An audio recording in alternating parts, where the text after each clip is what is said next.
What's up, guys? Foot here at the South by Southwest Film Festival, and I'm here to check out the documentary you nerds are all fucking talking about. So Poindexter, what are you looking forward to seeing the most in the Age of Disclosure?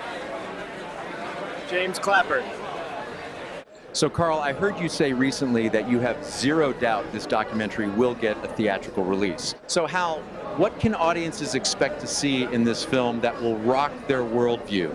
Does Xenu make an appearance? I heard there was some tension between you and Eric Davis on set over entire salads being stolen from the craft services table. Is that true? Critics have been quick to call out the lack of female representation in this film. So, gentlemen, why the fucking sausage fest?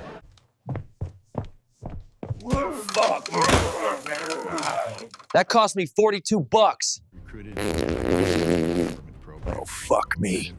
You think I'd know by now never to trust a fart? Chat, some patron was getting a little fucking rowdy during the Q&A and security just dragged his ass to the curb. It was Green Teat or Green Street or some dumb fucking name. So there you have it, guys. That was the Age of Disclosure. I've just got more questions and no fucking answers. Be sure to go see it. Should be out any day now.